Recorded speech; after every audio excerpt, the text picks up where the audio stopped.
The village of Stary Ugrinev in Ivano-Frankivsk region, the parental home where the future leader of the command of the Organization of Ukrainian Nationalists, Stepan Bandera, was born on January 1st, 1909.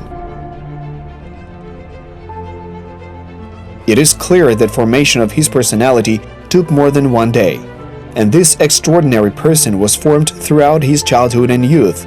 It's important to understand what kind of people surrounded Stepan when he was growing up.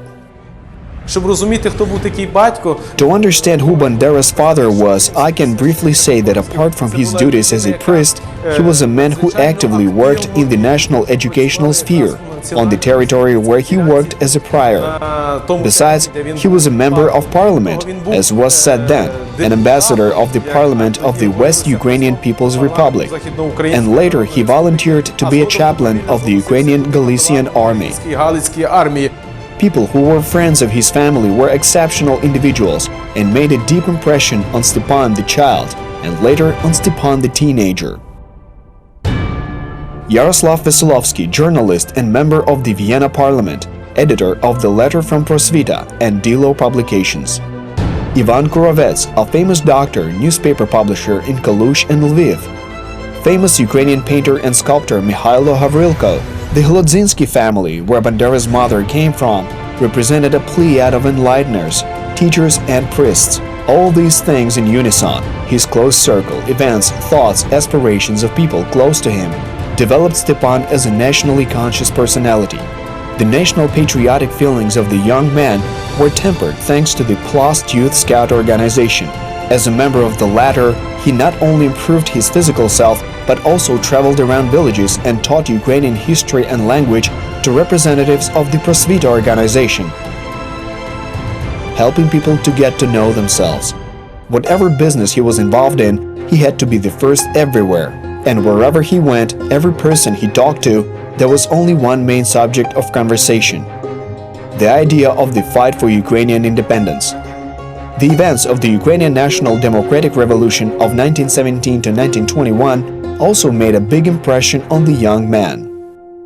At that time, the young man even couldn't imagine how illusory his hopes and long-lasting struggle for the idea of Ukrainian independence would be. We do not know how the fate of young Stepan would have been different if it were not for the event that took place at the end of 1929 in Vienna. At that time, the former colonel of the Austro-Hungarian army, Yevhen Konovalets, established the Organization of Ukrainian Nationalists, having united several circles of his countrymen. Stepan Bandera was one of the first to join. From that time onwards, he became an implacable fighter for Ukrainian statehood. This is precisely the moment when Ukrainians understood they had to defend their interests, and in order to defend them, they needed to reach out to the general Ukrainian public. It was at that time that Stepan Bandera, as regional leader of the OUN, offers a new concept for the development of the organization on Ukrainian lands. It was about enlisting the broader masses of the population in the process of defending national rights and interests. At schools, students demanded they be taught subjects in the Ukrainian language. In the course of the anti-trust campaign, the Ukrainian community used every opportunity not to buy Polish goods. First and foremost, this meant sugar, alcohol, and tobacco. The organization actively promoted a healthy lifestyle.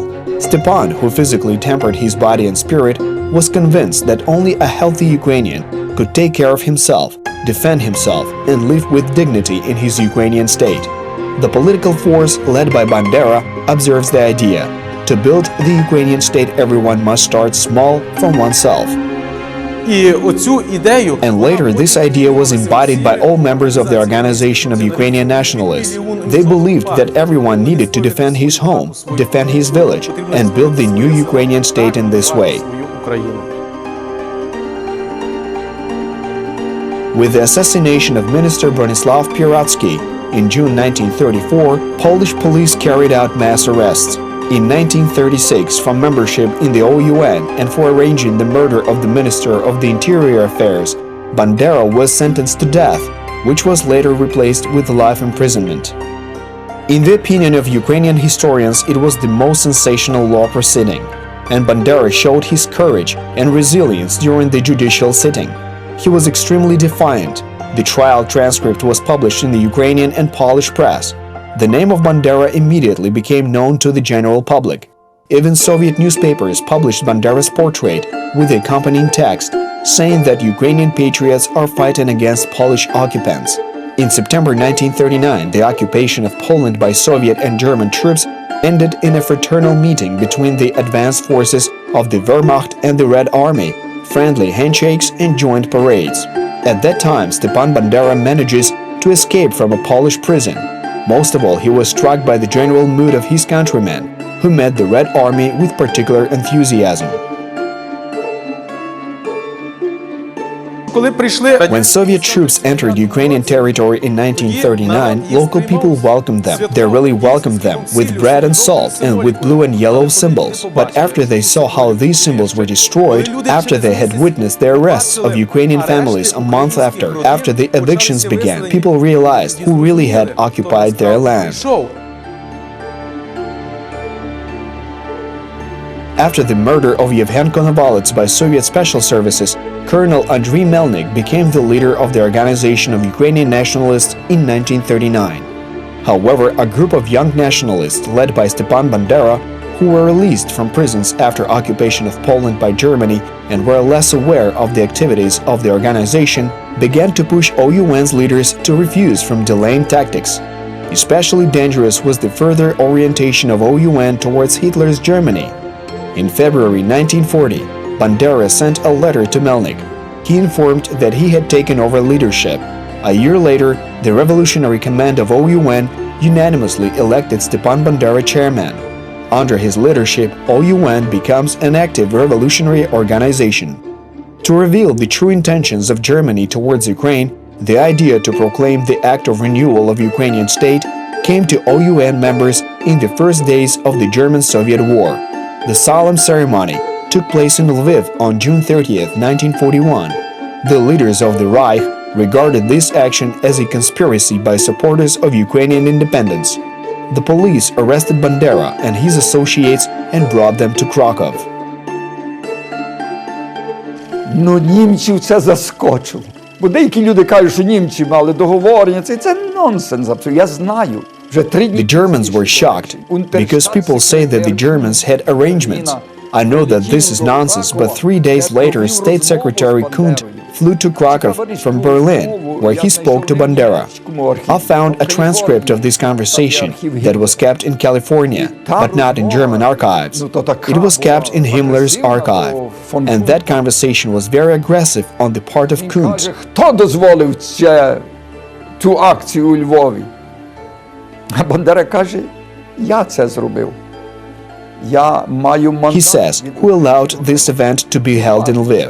And Bandera answered, I did this. I received a mandate from the Ukrainian people. He said this very boldly. Kunt said, no, you cannot do this because only the Führer of the German Reich has this right.